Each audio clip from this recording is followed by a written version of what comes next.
Genesis vanoggend. En vir die doel nooi ek vir u om te blaai na Genesis 23. Genesis hoofstuk 23. Ons sal daar vanaf die 1ste tot en met die 20ste vers met mekaar saam lees.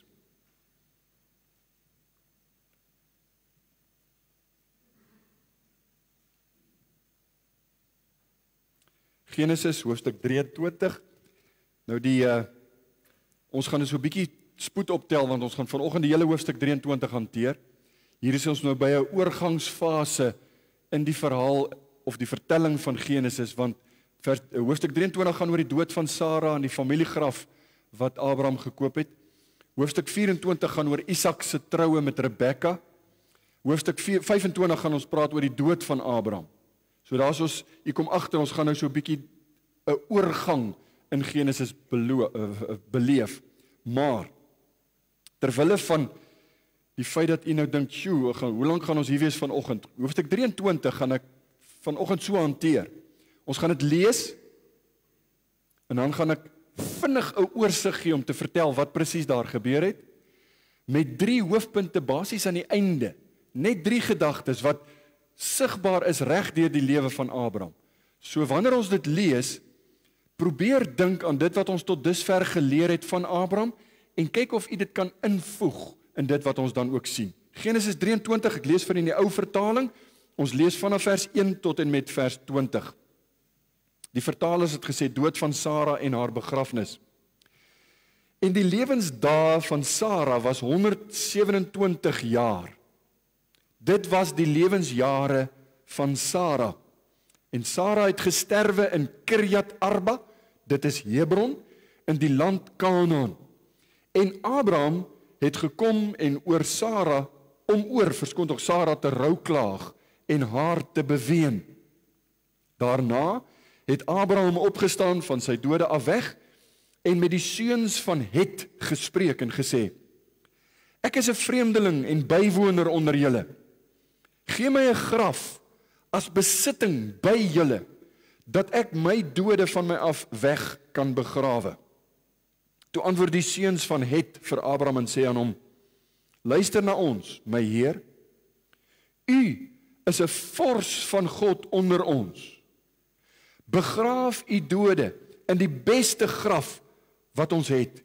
Niemand van ons sal u sy graf weier om u dode te begrawe nie.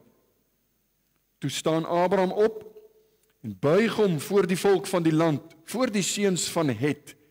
En hy het met hulle gespreek en gesê: As julle dit goed vind, dat ek my dode van my af weg begrawe, luister dan na my, en doen vir my 'n goeie woord by Efron, die seun van Sohar, dat hy aan my gee die spilonk van Magpela, wat aan hom behoort, wat aan die end van sy stuk grond lê.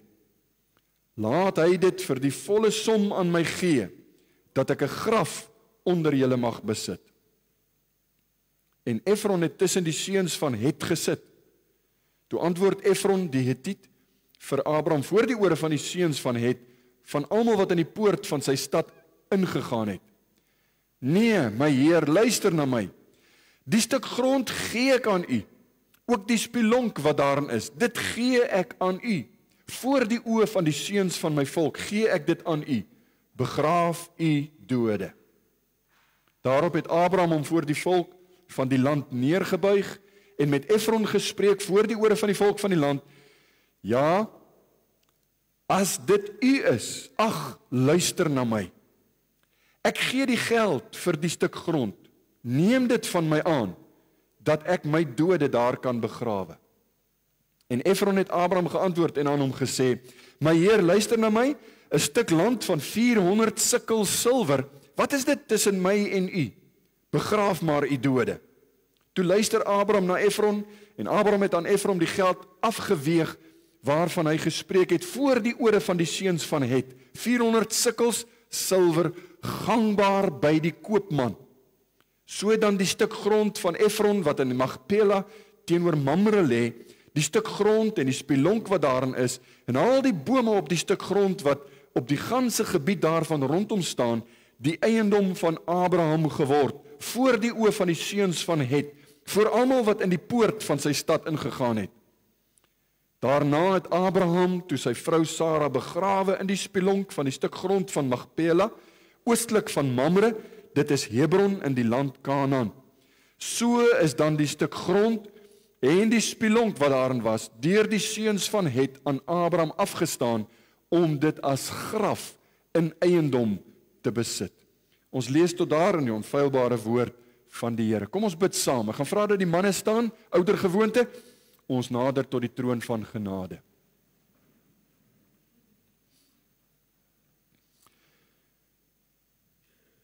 So is u naam, o Here, so is u roem, tot die eindes van die aarde toe.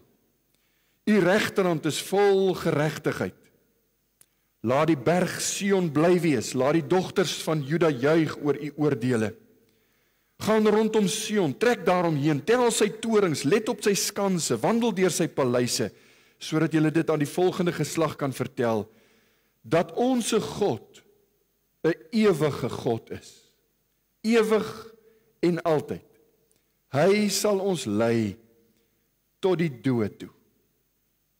Vader, ons is saam met 'n woord wat ons gelees het vanoggend, wat vir ons tot stilstand bring om te dink oor die dood, om te dink oor dit wat daarmee saamgaan. En ons wil hierdie tema benader met versigtigheid.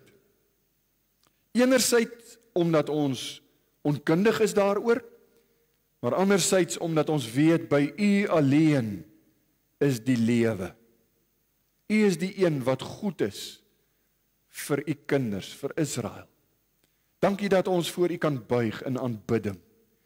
Vanoggend het ons 'n heerlike voorreg om saam te wees en onder die geklank van u woord te sit. En die verklaring daarvan, die uitlê van u woord is 'n saak wat by ons hoort. Ons moet dit met versigtigheid doen. Maar ons wil bid dat u vir ons ore sal grawe om te luister. Dat u ons genadig sal wees, dat ons sal verstaan wat u vir ons wil sê. Die Gees van God wat in ons werk, help ons om u woord te verstaan, sodat ons hier kan weggaan en weet, u was in ons midde. Dankie vir al u goedheid. Dankie vir u woord. Amen.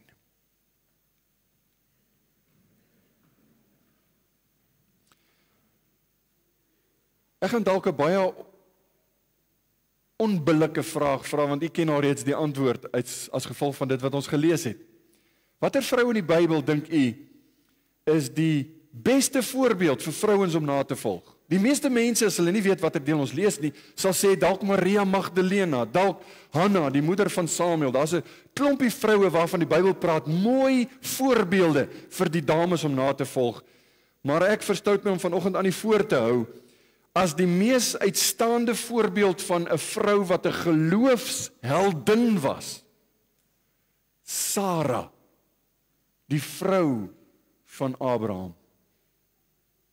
Sara, het u geweet, is die enigste vrou in die Bybel waarvan ons lees, wat die Bybel sê, so oud het sy geword, by die tyd toe sy gesterf het, was sy 127 jaar oud, die enigste vrou in die Bybel, wie sy ouderdom gegee word by haar dood.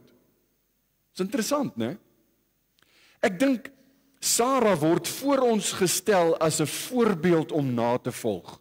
Ons kyk almal na Abraham, maar ek wil vir u sê, Sara was saam met Abraham, in pas met Abraham, reg deur sy geloofswandel met God. Hebreërs vertel vir ons, Hebreërs 11 vers 11, deur die geloof het Sara self ook krag ontvang om bevrug te word. Toe sy oor die leeftyd was, het sy gebaar, omdat sy hom getrou geag het wat dit beloof het. Sara se geloof moet jy nie miskyk nie. Sara was vir ons 'n voorbeeld. Weet jy, Petrus, die apostel Petrus, hou vir Sara aan ons voor as 'n voorbeeld vir Christen vroue om na te volg. Baie ongewild, ek lees vir u graag 1 Petrus 3 vers 5 en 6.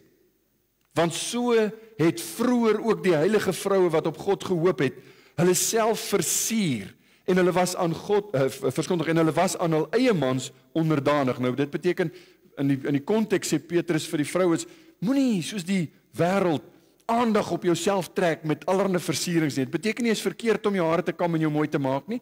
Vrouens, ons wil hê julle moet julle mooi maak, maar hy sê die versiering moet innerlik wees. Hy sê so het die vroue hulle versier wat op God gehoop het. Vers 6. Soos Sara gehoorsaam was aan Abraham en hom Heer genoem het, wie se kinders julle geword het as julle goed doen en geen enkele verskrikking vrees nie. Dames, as jy voor die Here 'n mooi vrou wil wees, noem jou man Heer, eerbiedig hom. Dis mooi, het jy gehoor ek sê dis baie gevaarlik om hierdie goed te sê in ons kultuur, want mense sê, nee, ek wil nie sê, die Bybel sê, dis hoe dit hoort. Dis vir God mooi, dis vir God reg. Dit is hoe dit hoort. Sara was nie volmaak nie, ons ken haar probleme, ons ken haar sondes. Die Bybel vee dit nie onder 'n mat in nie. Ons het dit gesien. Maar sy was 'n geloofsheldin. Sy was 'n voorbeeld om na te volg. Robert Candlish, een van die ouens wat 'n goeie kommentaar geskryf het oor Genesis, sê, hy praat van Sara, she was devoted to Abraham, not in the blindness of mere fond affection, but with an intelligent apprehension and appreciation of his high standing, that he was the friend of God and the heir of the covenant. She too walked by faith, had favor with God, and was waiting for his salvation. Al wat Robert Candlish vir ons sê is, moenie Sara miskyk nie. Ons almal kyk na Abraham en hy was 'n besondere figuur.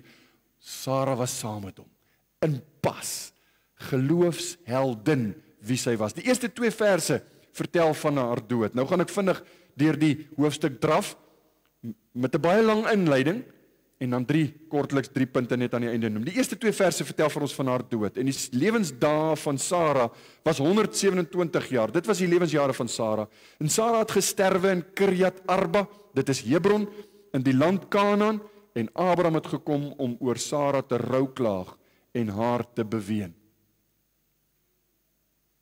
Julle het al saam met my die pad geloop, soos wat ons praat oor Abraham. Besef julle, Abraham en Sara kon maklik, daar's bakens wat ons gebruik om te sien hoe lank dit was en hoe lank hierdie gebeure was. Ons kyk gedurig deur daarna as jy die Bybel bestudeer.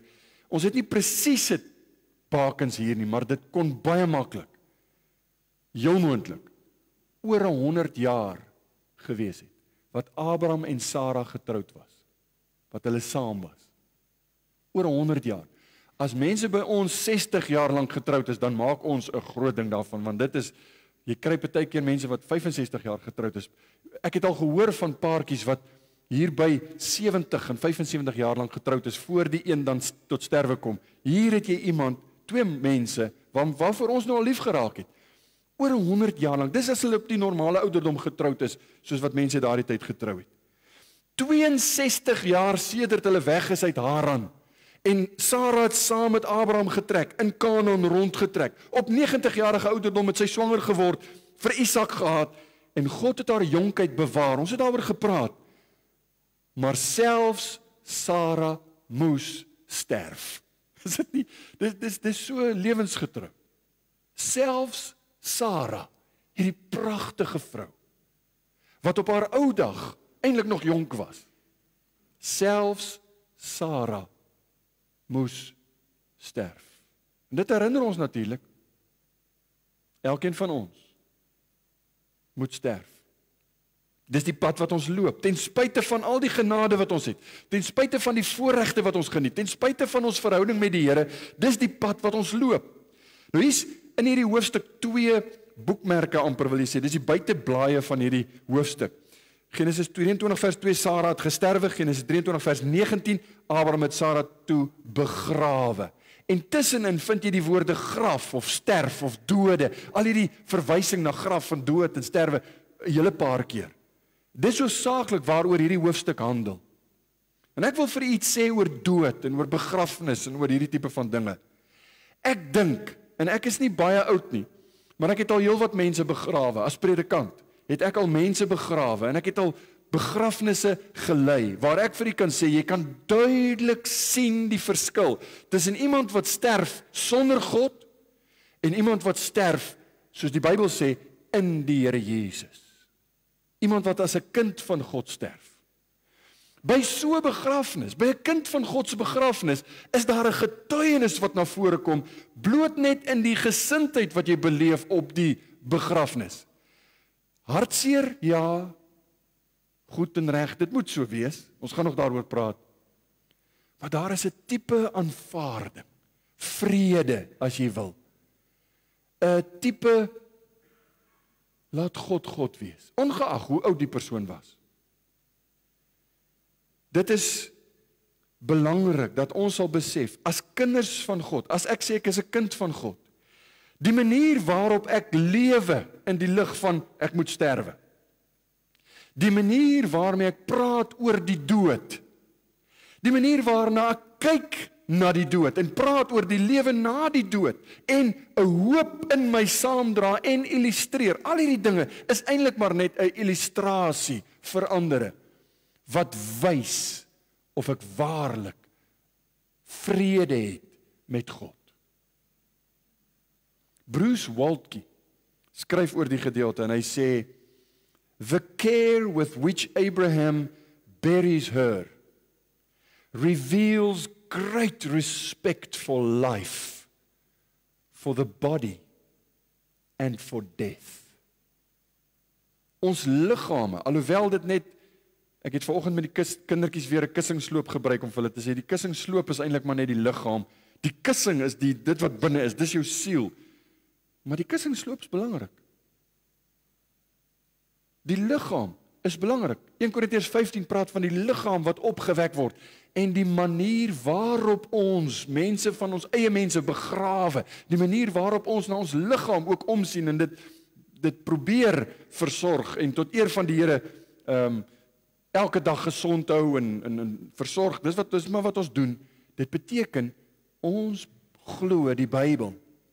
Die Westminster Confessie. Nou ons is 'n kerk wat vas is aan die formuliere. Ons maak ons vas aan die dinge wat ons sê, dis die gereformeerde formuliere. Nou een van hulle wat nie deel is van ons konfessie nie, maar wat baie dieselfde is die Westminster Confessie. En in hoofstuk 32 sê die Westminster Confessie, die liggame van die mense sal na die dood tot stof terugkeer en verderwing sien. Jou liggaam gaan terug na stof.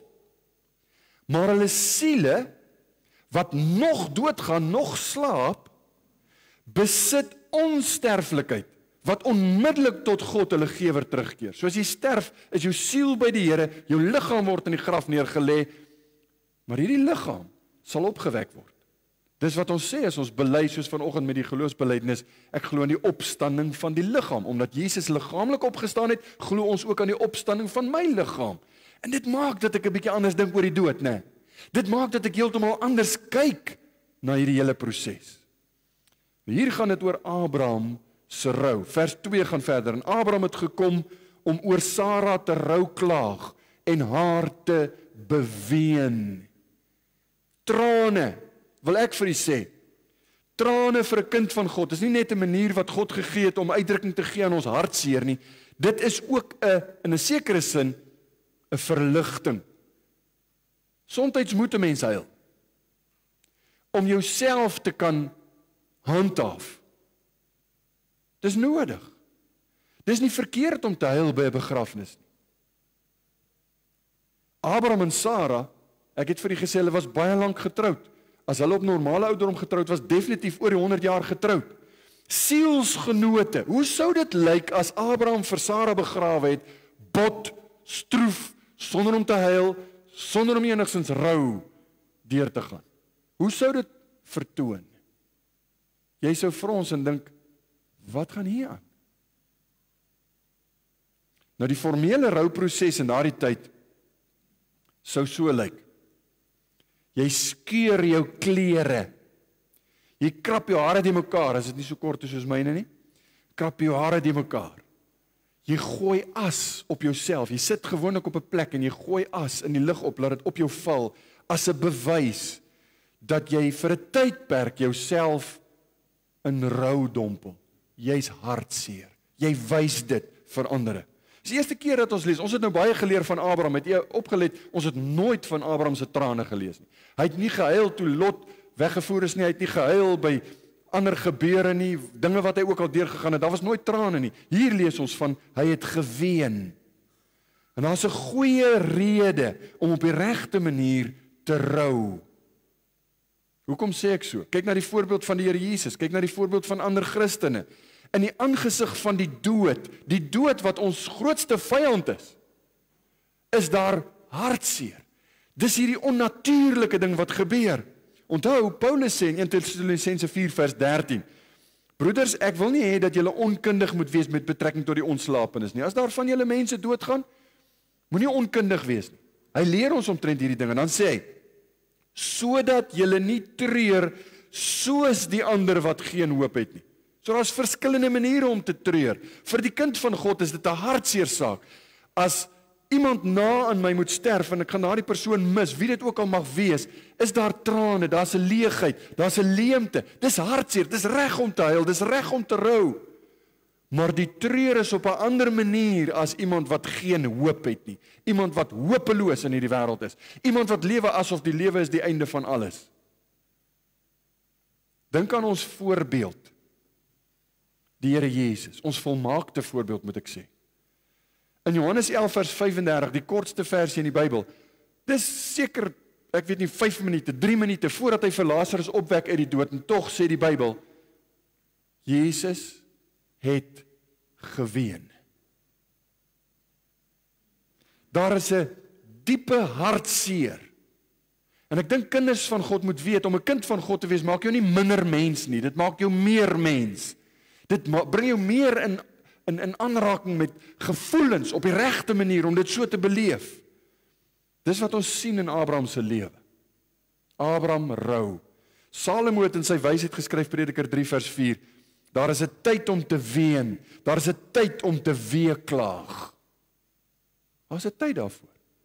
En soms moet dit so wees. Nou die gedeelte gaan voort, vers 3 en 4. Daarna het Abraham opgestaan van sy dode af weg, en met die seuns van Het gespreek en gesê, ek is 'n vreemdeling en bywoner onder julle, gee my 'n graf as besitting by julle, dat ek my dode van my af weg kan begrawe. Die tradisie was op dieselfde dag wat die sterfte plaasgevind het, op daardie selfde dag moet die begrafnis plaasvind. So gou as moontlik, as was die Midde-Ooste, is warm, hulle het nie die leksheid van lijkshuise en die goed gehad nie, so onmiddellik, nadat hy beween het, gaan hy en hy sê, ek moet 'n stuk grond kry vir 'n graf. Die seuns van Het, is nou die Hetiete waarvan hier gepraat word, dit was die tweede seun van Kanaan, onthou jy die seun van Noag, ons het daarvan gepraat, net nadat hulle uit die ark uitgekom het ons gepraat oor al die verskillende nasies wat gevorm is uit Noag, Sem, Gam en Jafet, en hulle seuns, een van die seuns was Kanaan. Nou Abraham het 'n baie goeie verhouding gehad met die inwoners van Kanaan. Hy was die tipe ou wat jy as 'n buurman wou hê, soos elke kind van God behoort te wees. 'n Kind van God moenie 'n buurman wees waar jy ou sê, asseblief, ek het nou al oorweeg om my huis te verkoop, want ek wil nie langs hierdie ou bly nie. Nee, jy moet 'n goeie buurman wees. Jy moet goeie buurmanskap hê. Abraham is vir ons 'n voorbeeld daarin. En nou kom hy en hy praat met hierdie manne en hy sê, ek woon tussen julle, tussen hierdie Kanaaniete. Die Kanaaniete was afgode dienaars, heidene. Ek woon onder julle, maar nou doen hy 'n beroep op hulle. Hy soek 'n stuk grond vir 'n graf. Dis al wat hy soek, net vir 'n graf, sodat hy Sara kan begrawe. Die woorde belangrik hier is, ek is 'n vreemdeling en bywoner onder julle. 'n Vreemdeling is iemand sonder politieke of enige ekonomiese regte. Hy kan nie aanspraak maak op dinge van die land nie. Hy's 'n vreemdeling. 'n Bywoner is iemand wat nie grond besit nie. Ek het niks wat myne is nie. Daar waar ek bly, bly ek op iemand anders se grond met permissie. Ek moet toestemming kry, sodat ek daar veiding kan kry vir my vee, wat ook al. So ek is 'n vreemdeling en 'n bywoner onder julle, en so praat hy met hulle. Maar dit is vreemd dat ons nou ook daarna kan kyk en sê, die Nuwe Testament leer ons is in dieselfde situasie in die wêreld. Ons is vreemdelinge, ons is bywoners. Ons het geen regte, ons het geen eienaarskap hier op aarde nie. Ja, ons mag dalk grond hê, ons mag dalk 'n plaas of 'n huis of wat ook al hê. Ons mag dalk eiendom besit, en dis alles reg en goed. Maar ons eintlike burgerskap is nie op aarde nie, alhoewel ek 'n burger is van Suid-Afrika. Daarom het ek gaan stem toe ons kon gaan stem. Daarom het ek deel aan al hierdie dinge. Ek is deel van hierdie land en ek is trots daarop. Maar my eintlike burgerskap, wat alles oorskry en oorheers, is my burgerskap in die hemele. Paulus sê, ons burgerskap is in die hemel. Petrus noem ons, as jy nou 1 Petrus 1 vers 1 en 2 gaan lees, dan sê hy, ons is uitverkore vreemdelinge. Dit is 'n vreemde uitdrukking. In die Engels, een van die Engelse vertalings sê dit letterlik net so. Uitverkore vreemdelinge. Die ironie hier is, dat ons in dieselfde situasie sit in die wêreld as wat Abraham hier beleef. Abraham is die regmatige, deur God aangestelde erfgenaam van Kanaan. Maar hy besit niks land daar nie. Hy gaan uiteindelik, sy nageslag, gaan Kanaan besit, maar hy besit niks. Ons sit in dieselfde situasie. Hy moet vra vir 'n graf. Hy moet na die mense toe gaan en sê, hoor, ek wil 'n stukkie grond koop, ek wil my vrou begrawe. Dis 'n ironie. En hy's eintlik die besitter. Ons sit in dieselfde situasie. Kinders van God gaan uiteindelik, sê die Bybel, die aarde besit, as ware erfgename, saam met Jesus, erfgename van alles wat God gemaak het, van die aarde. Ons sal die aarde besit. Erfgename volgens belofte. Maar ons huidige situasie lyk heel anders. Daar's kinders van God wat soos 'n Abraham kan sê, ek het nie grond nie, ek het nie 'n plaas nie, ek het nie eens 'n huis nie.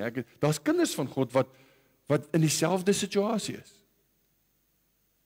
Nou die antwoord wat met hierdie onderhandelinge waarmee Abraham nou besig is, en ek gaan vinnig oor hierdie middelste klompie verse hardloop. Hulle antwoord wys respek en hoë agting vir Abraham. Vers 5 en 6 sê, toe antwoord die seuns van Het vir Abraham en sê aan hom, luister na ons, my Heer, u is 'n vors van God onder ons. Soos Abimelech erken hulle hom as God seën jou. En jy's 'n goeie ou om hier by ons te hê. Ons het glad nie 'n probleem met jou nie. Jy's soos 'n vors van God onder ons. Begraaf u dode in die beste graf wat ons het. Niemand van ons sal u sy graf weier om u dode te begrawe nie. Dit sal 'n eer en 'n voorreg wees as jy jou vrou in enige een, jy kan maar kies, beste ene, want jy is vir ons 'n goeie een om hier te hê. Dit behoort so te wees met ons. Ek wil weer sê, nie net as 'n buurman nie, as 'n werkgewer, as 'n werknemer, waar jy ook al gaan, moet die wêreld kan sê, ja, ek stem dalk nou nie saam met alles wat die ou glo nie, en sy lewenstyl is vir my bietjie vreemd, maar dis 'n goeie ou om naby jou te hê. Hoekom? Want die wêreld moet na die kinders van die Here kyk en hulle moet sê, daai ou doen wat hy sê. Hy hou sy woord. Hy kom sy beloftes na. Jy kan maar 'n kontrak met hom sluit, hy sal altyd getrou bly daaraan. Hy doen wat reg is. Daar moet respek afgedwing word. Onthou, Abraham lewe tussen afgodedienaars. En ons lewe in 'n tyd waar mense afgodedienaars is. Ons moet anders wees. Daar moet 'n sigbare illustrasie wees van dit wat ons glo. Mense moet sê in die wêreld, hierdie Christene hou hulle woord. Hulle is lief vir mekaar, hulle respekteer ander mense, hulle respekteer eiendom. Al hierdie dinge doen hulle reg. Want ek stem nie alles saam wat hulle doen nie, maar dis goed om naby hulle te wees. Dit veroorsaak dat hierdie ouens vir Abraham wil help. Maar Abraham wil bietjie meer hê. En hy praat verder in vers 7 en 9. Toe staan Abraham op en buig hom voor die volk van die land, voor die seuns van Het, en hy het met hulle gespreek en gesê, as julle dit goed vind dat ek my dode van my af wegbegrawe, luister dan na my en doen vir my 'n goeie woord by Efron, die seun van Sohar. Abraham het al reeds in sy kop hierdie plek, hy het 'n grot, die grot van Magpela, wat hy geïdentifiseer het. Hy weet wie sin dit is, hy weet op wie se grond dit is. Dis aan die kant van sy grond, so hy gaan nie vir Efron indoen daarmee nie, maar hy wil net daai stukkie hê om sy dode te begrawe, om vir Sara te begrawe. Vers 9, dat hy aan my gee die spelonk van Magpela wat aan hom behoort, wat aan die eind van sy stuk grond lê, dat hy dit vir die volle som aan my gee, dat ek 'n graf onder julle mag besit. Hierdie woorde onder julle mag besit beteken bloot net, ek wil hê hierdie manne, dis die manne wat by die ingang van die stad sit, dis waar kontrakte gesluit is. Ek wil hê julle moet kontraktueel weet, ek wil daai stuk grond koop. Ek wil dit nie hê nie, ek wil dit koop. Want dit beteken, hy wil nie dienspligtig word aan enige iemand in die land nie. As jy 'n grond gebruik het, dan moet jy huur betaal of een of ander opbrengs betaal. Op een of ander manier is jy dienspligtig. Abraham sê, ek wil 'n stuk hê vir graf, maar ek wil dit as my besitting hê. Ek wil nie een van julle word nie. Dit was nooit God se plan dat Abraham deel van die Kanaaniete moet word nie. Hy moet in Kanaan bly, maar hy moet nie deel van hulle word nie. Nou ek wil hier iets sê, vriende. Ons word baie maklik soms ingetrek by kwessies, gevaarlike kwessies soms, wat kinders van God selfs al sê, maar daar is niks verkeerd daarmee nie. Maar eintlik word jy ingetrek om deel te word van die wêreld. En ek gaan nie goed identifiseer nie, daar's soveel, daar's 'n legio voorbeeld wat ek kan noem, maar dink vir jouself. Soms weet jy sommer maar net, die Here se roeping vir my is nie dit nie. Daar's soveel dinge in my lewe wat ek weet, daar's niks meer verkeerd om, maar dis nie wat die Here vir my wil hê nie. Want ek word dan deel van. Ek word dan deel van. En dit kan enigiets wees. Wees versigtig. Die wêreld wil jou insluk. Die wêreld, soos hierdie manne vir Abraham gesê het, hoorie, kry vir jou graf, gebruik dit. Dis van ons 'n voorreg om jou tussen ons te hê. Abraham sê, hoorie, ek wil hom koop. Ek wil die lyne trek dat julle kan weet, ek woon dalk onder julle, maar ek sal nooit deel word van julle nie. Dis belangrik, daar moet altyd afsondering wees, altyd hierdie onderskeid wees tussen die kind van God en die wêreld. En dis die bekende woorde waaroor ons soveel keer al gepraat het. Ons is in hierdie wêreld, maar ons is nie van hierdie wêreld. Ons kan ook braai en rugby kyk en, maar ons doen dit op 'n ander manier, nie waar nie? Ons doen dit op 'n manier, en vir sommige ouens sal selfs dit wees, nee, dis nie vir my nie. Ek het al gekies om dit een kant toe te skuif. Dit maak nie saak nie, maar wat jy ook al doen, doen dit tot eer van die Here. Nou ja, Efron was onder die manne. Abraham het dit nie geweet nie, maar Efron sit toe nou onder hierdie seuns van Het, van die Hettiete. En in vers 10 staan daar, en Efron het tussen die seuns van Het gesit, toe antwoord Efron die Hettiet vir Abraham voor die ore van die seuns van Het, van almal wat in die poort van sy stad ingegaan het. So hier is nou voor die getuies, dis die titelakte wat nou oorhandig gaan word, want hier word hulle nou onderhandelinge gaan plaasvind oor die koop van die grond. Vir julle ouens wat nou kontrakte en goeders doen, hier's 'n interessante stuk. Dis die akte kantoor. Die manne sit daar, hulle het vroeër nie kontrakte gehad nie. Hier gaan nou 'n transaksie plaasvind, maar dan moet getuies wees. Die manne van die stad gaan weet, ons is getuie. En dis hoekom daar elke keer verwys word na almal wat in die poort van sy stad ingegaan het. Al hierdie ouens wat was daar, almal het dit gesien, almal het dit gehoor, almal het dit geweet. Dis die titelakte. Nou kan ons 'n kykie in die onderhandelinge. Tipies die ouens van die ooste. Ek moet nou baie versigtig wees toe ek voorberei, toe dink ek of ek julle moet vertel van die dae toe ek geleer het hoe jy by 'n indeerwinkel iets gaan koop. Toe dink ek nee, dis dalk nie nodig nie, want jy weet, daar's onderhandelinge wat jy doen. Jy weet, jy betaal nie die prys nie en daar's mos nou altyd kwessies. Hierso is die onderhandelinge tipies aan die ooste. As jy nie die kultuur verstaan nie, dan verstaan jy die gedeelte nie reg nie. Vers 11. Efron is aan die woord. Hy sê, nee my Heer, luister na my. Die stuk grond gee ek aan u, ook die spilonk wat daarin is, dit gee ek aan u. Voor die oë van die seuns van my volk gee ek dit aan u. Begraaf u dode. As jy dit uit ons konteks met die eerste oogopslag lees, dan lyk dit vir jou asof Efron vir hom sê, hoorie, dis my grond, jy kan dit maar kry. Hier's 'n geskenk, jy kan dit kry, vat dit. Maar dis nie wat hy sê nie. Kom ek verklaar dit vir u. Dis die begin van die onderhandelinge.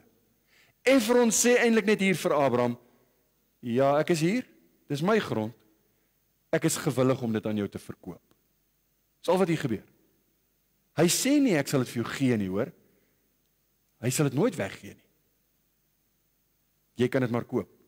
Vers 12, daarop het Abraham hom voor die volk van die land neergebuig, met Efron gespreek voor die ore van die volk van die land. Ja, as dit u is, ag, luister na my, ek gee die geld vir die stuk grond. Neem dit van my aan, dat ek my dode daar kan begrawe. Kom ek verklaar dit vir julle. En as jy die Midde-Oosterse kultuur ken, al wat Abraham hier sê is, Efron, as jy bereid is om dit te verkoop, wat jou prys? Sit 'n bedrag by dit. Dis wat hy vir hom vra. Vers 5, 14 en 15.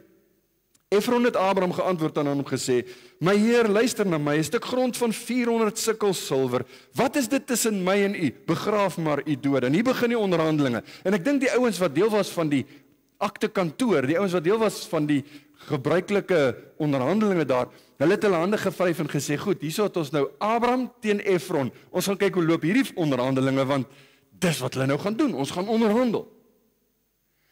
En wat Efron doen, as jy nou weet hoe werk hierdie Midde-Oosterse kultuur, hy gooi 'n mal bedrag, 400 sikkel silwer, vir 'n baie klein stukkie grond, waar daar grot is, dis my prys.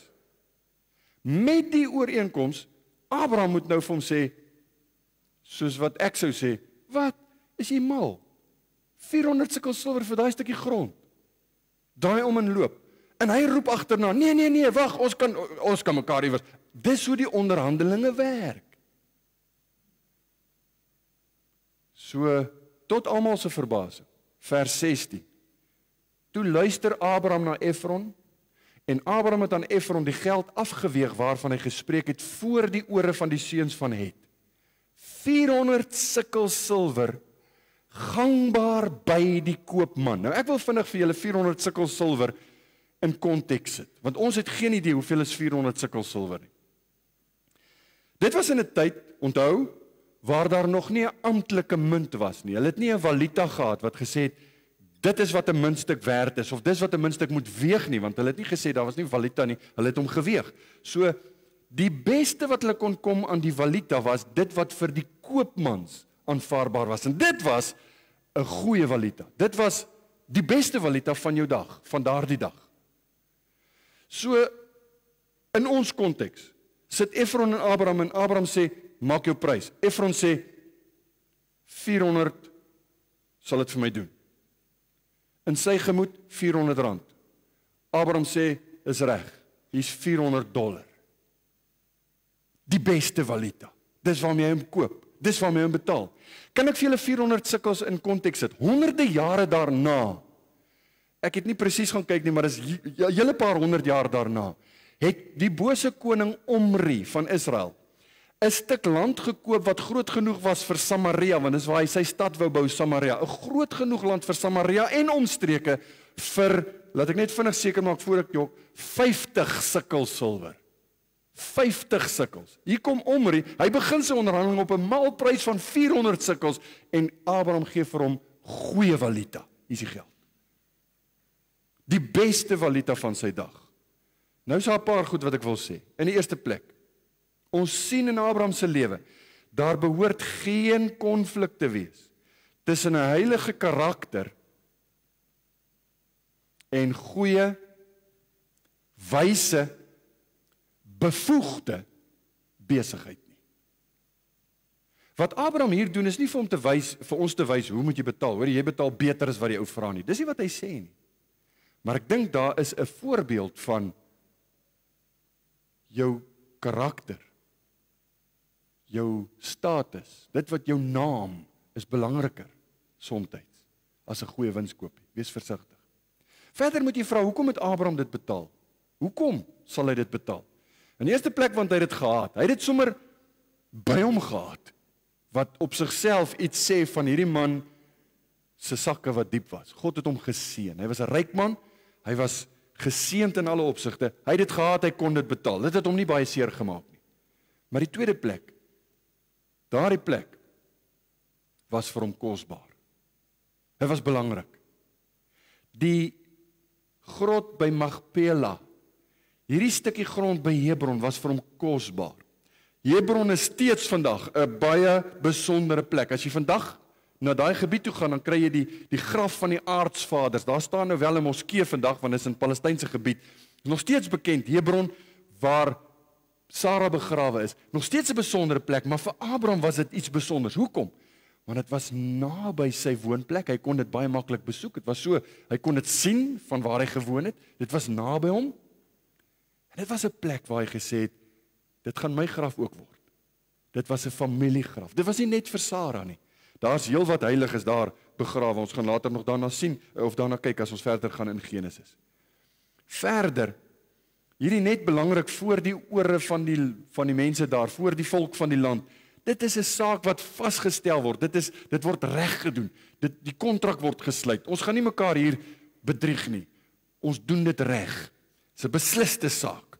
Vers 17 en 18. So dan die stuk grond van Efron wat in Magpela teenoor Mamre lê, die stuk grond en die spilonk wat daarin is, en al die bome op die stuk grond wat op die gransegebied daarvan rondom staan, die eiendom van Abraham geword voor die oë van die seuns van Het, voor almal wat in die poort van sy stad ingegaan het. Dis beslis vasgemaak, kontrak is gesluit. Dis hoe hulle dit gedoen het. Hulle het gesê, jy koop die stuk grond met daai en daai bome, met so en so, daar soos dalk 'n grot of 'n fontein of 'n rivier, alles word genoem, dit behoort aan jou. Dit's almal weet dit, oop en bloot, op die regte manier. Nou ons kan waardevolle en interessante dinge leer omtrent besigheid en hoe jy eiendom verkoop en koop en wat ook al, maar ek dink dan mis jy die betekenis van die hele gedeelte, van hierdie hele hoofstuk. Die 3 aspekte wat ek vinnig ten slotte wil noem, en ons gaan baie kortliks daarna kyk, want ons het al die meeste daarvan bespreek. Die 3 uitstaande aspekte wat in hoofstuk 23 na vore kom en wat in Abraham se lewe na vore kom, is die volgende. Eerstens, dit gaan oor die belofte. Dit gaan hier oor die belofte van God aan Abraham. Na 62 jaar, 62 jaar is 'n baie lang tyd. Na 62 jaar in Kanaan, is dit asof Abraham vir die eerste keer 'n tipe van 'n faktuur, as jy wil, of 'n paaiement, ietsie tasbaar kry van die belofte wat God vir hom gegee het, toe hy vir hom gesê het, vir jou nageslag gee ek hierdie land. Hier is die eerste voetbreedte wat Abraham nou kry. Die grot Magpela. Dis nie net 'n graf vir Sara nie. Dis die eerste paaiement, as jy wil. Dis die eerste bewys of illustrasie van die beloofde land. So nou sien jy hoekom hy bereid was om hy prys te betaal. Die behoefte vir 'n plek om te begrawe, ja, dit was daar, maar ook die besondere belofte van God wat nou vir hom gaan waar word. God het dit vir hom moontlik gemaak om daai 400 af te weeg, daai 400 sikkels goeie silwer af te weeg.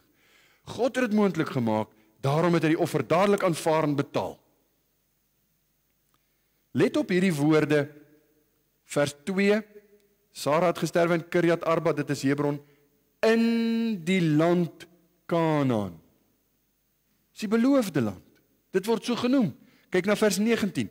Daarna het Abraham toe sy vrou Sara begrawe in die spilonk wat in die stuk van die stuk grond van Magpela oostlik van Mamre, dit is Hebron in die land Kanaan. Dis belangrik, hoekom? Want dit gaan oor God se belofte. Die beloofde land. Dit gaan oor die belofte van God. En Abraham het dit geglo. Hy het nog niks daarvan besit nie, maar hy het dit geglo. Dale Ralph Davis, ek wil hom vinnig aanhaal.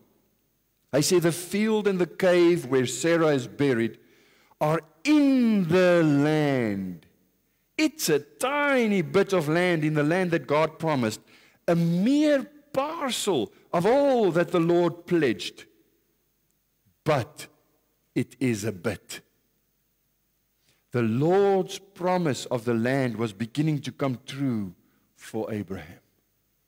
Vriende, as jy 'n kind van God is, dit wat jy in hierdie wêreld besit, dit wat ons in hierdie wêreld kan geniet, dit wat ons in hierdie wêreld sien as komende uit die hand van God, sien dit as, dis die belofte van God, wat klein bietjie vir bietjies vir jou gegee word. Somstyds is dit baie min, somstyds is dit regtig nie eers noemenswaardig nie, maar vir jou is dit kosbaar.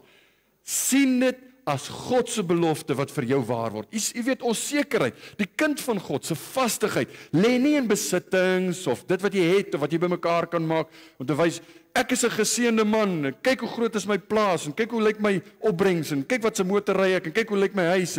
Dis nie hoe ek die seën van die Here bewys nie. Dis wys en dis reg om jou besigheid te bestuur en te doen tot eer van die Here. En as die Here jou seën, prys hom daarvoor. Maar ons weet te veel uit die Bybel, dat selfs die beste van pensioenfondse, selfs die beste van aftreeplanne, en jy weet mos deesdae, as jy op 'n sekere ouderdom kom, dan begin jy net dink aan aftrede, en dan wil jy, soos hulle sê, dan HNP, jy hunker na pensioen, dan dink jy aan, wat het ek nodig om lekker af te tree, wat het ek nodig om nog steeds, ek wil nie my doodwerk tot op 80 en dan dood neerslaan en niks geniet nie, ek wil daarom my lewe geniet, so wat gaan ek maak? Al hierdie goed, sonder die Here, beteken niks. Ek wil vir u sê, jy kan 'n beter lewe na jou aftrede leef as wat jy geleef het toe jy gewerk het, en jy gaan geen vervulling daarin ervaar nie. Dit leer die Bybel ons, gaan kyk maar na die ryk dwaas. Dit gaan nie oor wat jy besit of wat jy bymekaar gemaak het. Daar's geen sekuriteite daarin nie. Niks. Ek wil sê, dis nie verkeerd nie. Inteendeel, dis wys en reg. Maar Jesus het gesê, Lukas 12:34, waar julle skat is, daar sal julle hart ook wees. Aha. Waar lê my hart? Waar lê my hoop? As dit is vir hierdie wêreld, in die dinge van die wêreld, is dit so futiel, so leeg, so dwaas. Ons skat is dit wat God beloof het. Ewige lewe in Christus. 'n heilige karakter, wat moontlik is, te midde van al hierdie krom en verdraaide geslag waarin ons leef, hierdie boosheid van ons dag. 'n ewige koninkryk waarna ons uitsien. Dis God se belofte. Dis my hoop. Dis my anker. Dis waar my hart is. En nou sal my beleggings dit wys. Want ek sal bereid wees om daar waar my skat is, dis waarvan ek praat. Dis waaraan ek dink. Dis waar ek belê. Kolossense 3 vers 2 en 3. Bedink die dinge wat daarbo is, nie wat op die aarde is nie, want julle het gesterwe en julle lewe is saam met Christus verborge in God. Vriende, moenie dwaas wees en net vir die hier en nou lewe nie. Jy bewys dan jou ongeloof. Ons moet vorentoe kyk. Ons moet toekomsvisie hê, ons moet 'n ewigheidsvisie hê. Dan tweedens, die opstanding. Eerstens het ons gepraat van die belofte, nou kom ons by die opstanding. Die koneksie is by die laaste vers te sien. Weet jy, Abraham het nou 'n stukkie grond in Kanaan. Maar die enigste manier waarop hy daai grond regtig kan benut, want dit is 'n graf. Dis al wat hy het, graf. Die enigste koneksie daar is deur die dood. Vers 20. So is dan die stuk grond en die spilonk wat daarin was deur die seuns van Het aan Abraham afgestaan om dit as graf in eiendom te besit. Abraham het 'n stuk grond in Kanaan, sy skape loop nog op ander ouens se grond. Abraham het 'n stuk grond in Kanaan, maar hy moet nog by ander ouens permissie kry om sy tente op te slaan, want hy het heelwat plekke gehad waar sy tente gestaan het. Al hoe hy daai stukkie grond regtig gaan benut is om te sterf. En nou kom dit waaroor ons praat na vore. Hy dink aan die opstanding. Abraham het vorentoe gedink. Hy het nie gelewe vir die hier en nou nie. Soos Abraham is die kind van God, 'n vreemdeling en 'n bywoner op aarde. En dikwels deur redes wat ons nie verstaan nie, hou die Here selfs die goeie en die lekker dinge van hierdie wêreld van ons terug. Hy gee dit nie vir al sy kinders nie, hy gee dit nie vir almal eweveel nie, want hy is die een wat besluit wie kry wat. Maar hy hou hierdie dinge van ons terug en ons word die genot van die wêreld geweier. Hoekom? Want ons moet uitkyk na die ewigheid. As dit hier so lekker was, dis hoe ek baie keer by mense kom, as daar 'n kind van God is wat nou regtig 'n goeie eiendom of iets, en dan sal ek by hom kom en ek sal sê, "Jog, en jy wil nog hemel toe gaan ook." Jy weet, spottenderwys om te sê, "Hoor, jy moet nie so gewoond raak aan hierdie goeie dinge dat jy nie verlang na die hemel nie." En dis 'n Bybelse konsep. Dis 'n Bybelse konsep. Eendag, sê die Bybel, gaan ons nie huurders wees in die hemel nie. Ons gaan nie vreemdelinge en bywoners wees in die hemel nie. Ons gaan besitters wees, erfgename. Maar wanneer word dit jou deel? By die dood.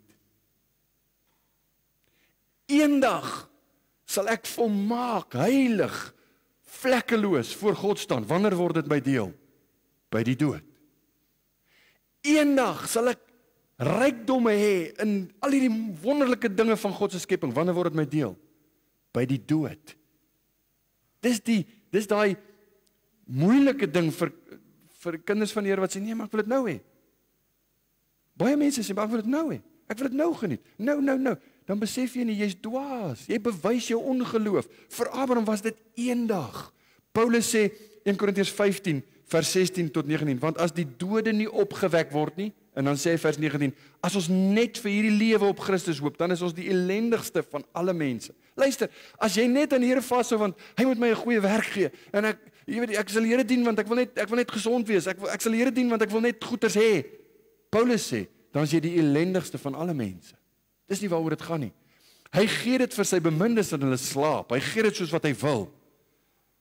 Paulus is reg. as God se belofte van die opstanding nie waar is nie, en om een of ander rede nie waar sal wees nie, dan is ons pateties. Ek wil vir u sê, dan het ek my lewe gemors. Dan is die filmsterre en die hedoniste van ons dag, Hugh Hefner met al sy dinge wat hy gedoen het, dan is hy beter af as ek. Maar vriende, daar is 'n opstanding. Daar is 'n oordeel. Daar is 'n belofte. En daarom is die dood vir ons die oorgang. 2 Korintiërs 4 vers 16 en 17 sê, daarom gee ons nie moed op nie, maar al vergaan ons uiterlike mens ook, nogtans word die innerlike mens dag na dag vernuwe. Hierdie ligte verdrukking wat vir 'n oomblik is, bewerk vir ons 'n alles oortreffende ewige gewig van heerlikheid. Nou ek wil vir u iets sê wat ek vanoggend vir die kinders by die sonnaskool gesê het. Want ons het met hulle gepraat oor die opstanding. Toevallig, né? As jy glo aan toeval. Die opstanding van die liggaam wat ons sê ons glo, en ons het dit bely. Ek glo in die opstanding van die liggaam en 'n ewige lewe. Hierdie opstanding veroorsaak dat ons totaal anders dink oor die dood. Nie waar nie. Dit laat jou totaal anders dink oor die dag wanneer jy gaan sterwe. Ewe skielik is die dood 'n vyand, ja, altyd 'n vyand, maar is 'n oorgang. Vir die wêreld is die dood die einde van alle besittings. Dis hoekom ons baie keer sê, lyks waar dra nie 'n venter nie, jy weet, want daar's nie plek om goed saam te vat. By die dood eindig jou besittings. By die dood eindig beslis al jou genietinge. As jy net daarvoor lewe, dan moet jy moet jou lewe geniet, want dis al wat jy gaan kry. Vir die kind van God is die dood dan die oopgang, die intree of toetrede na die heerlikheid van God. Dis waar alles begin. Matteus 6 vers 19 en 20, Jesus se woorde, moenie vir julle skatte bymekaar maak op die aarde, waar mot en roes verniel en waar diewe inbreek en steel nie. Maar maak vir julle skatte bymekaar in die hemel, waar geen mot of roes verniel nie en waar diewe nie inbreek en steel. Ek wonder, as die markte tuimel, hoe gaan die ouens lyk wat sê, ek het my hele hoop gesit op my aftrede? Wat gaan word van jou? Wat se hoop is daar vir jou oor? En die kinders van God behoort dan te sê, wel, ons gaan swaar kry, maar dis net hierdie lewe. Die lewe hierna is waarna ons uit. Belofte, opstanding, laastens geloof. Dis wat, die Hebreërs skrywer praat daarvan in Hebreërs 11 vers 13. In die geloof het hulle almal gesterwe sonder om die beloftes te verkry, maar hulle het dit uit die verte gesien en geglo en begroet en het bely dat hulle vreemdelinge en bywoners was op aarde. Wat het veroorsaak dat Abraham, ons geloofsheld Abraham, nie deel geword het van die Kanaaniete nie? Wat was sy beweegrede dat hy gesê het, nee, ek wil nie deel van julle word nie? Wat was sy beweegrede? Hoekom het hy altyd hierdie saak verhinder? Wat het hom weerhou? Hy het tussen hulle gebly, is baie dieselfde as ons. Jy werk saam met ongereddes, jy het familie as ongereddes, jy het bure as ongereddes, jy's in hierdie wêreld, wat maak dat jy dan nie maar net soos hulle lewe nie? Ek hoop nie jy lewe soos hulle nie, daar moet 'n onderskeid wees. Wat maak dat jy nie soos hulle lewe nie? Wat het gemaak dat Abraham nie soos hulle geleef het? Geloof. Wat is geloof? Kennis van God, vertroue in God. Dit het gemaak dat Abraham gesê het, ek gaan nie deel word van julle nie. God het hom aan Abraham geopenbaar, Abraham het God geglo. God het hom aan ons openbaar. Hoe lyk my geloof in God? Nou ons probleem is nie eiendom en besittings nie, ons probleem is sonde. En ons het die evangelie nodig. Ons moet besef, ek moet lewe deur die evangelie. Ek moet die Here Jesus ken, ek moet hom in al die fasette van my lewe moet ek hom sien en uitleef, en hom gehoorsaam. En ek wil vir u sê, as jy verlei word deur die dinge in hierdie wêreld, as jy verlei word deur die genietinge en die plesiere en die sonde en die tydelike vermaak en al die dinge van die wêreld, as jy daardeur verlei word, dink aan jou roeping. Dink aan dit wat jy in God behoort vas te hou, in geloof. Onthou God se beloftes. Geloof help ons. Geloof is om te sê, ek het niks, maar die Here het gesê, eendag sal ek alles besit. Dit maak dat ek nog steeds opgeruimd kan wees. Dit maak dat ek kan sing al is ek plat. Dit maak dat ek kan jubel al is ek bankrot. Dit maak dat ek bly kan wees in die Here al bloei my rug en ek word geslaan en uitgeskel en as 'n uitvaagsel behandel. Geloof gee ons waarlik vreugde. Ek sluit af met 'n lied. Ek is baie lief vir die ou liedere en soms as ek net 'n sweempie van 'n aanhangsel kan kry iewers, dan gaan soek ek die lied wat daar gesê word en dan ek kry 'n lied van John Newton, die bekende skrywer van Amazing Grace. Hy het 'n lied geskryf met die naam van Glorious Things of Thee Are Spoken. Ek lees vir u net die 4de vers se woorde. Ongelukkig Engels, verdra my. Skerp julle Engels 'n bietjie op. Hoor hoe klink hy? Savior, since of Zion's city, I through grace a member am. Uit genade is ek 'n lid van Sion, van die stad Sion. Let the world deride or pity, I will glory in thy name. Fading is the worldling's pleasures. All his boasted pomp and show, solid joys and lasting treasures, none but Zion's children know. Dink aan hierdie woorde. Net die kinders van die Here het ware, vaste vreugde, want hulle is geanker in die beloftes van 'n God wat ewig is. Mag die Here ons help. Waar is jou geloof? Maak seker jou geloof is in die Here. Amen. Kom ons bid saam. Here, ons dank U vir hierdie hoofstuk 23 wat, alhoewel dit maar hoofsaaklik gaan oor 'n graf, 'n stuk grond, is daar soveel te leer, is daar soveel te sien vir ons, dat ons geloof daardeur kan groei. Ons wil U aanbid vir U bemoeienis met ons. Vergewe ons dat ons soms traag is in die ywer. Vergewe ons dat ons soms dwaas is in ons keuses en ons uitvoering van dit wat ons wel moet doen. Maar help ons om ons geloof te bewys, bloot net in ons gesindheid teenoor die dood, ons gesindheid teenoor die ewige lewe. U is vir ons goed. U help ons, U seën ons, U bewaar ons. En ons dank U in Jesus se naam. Amen.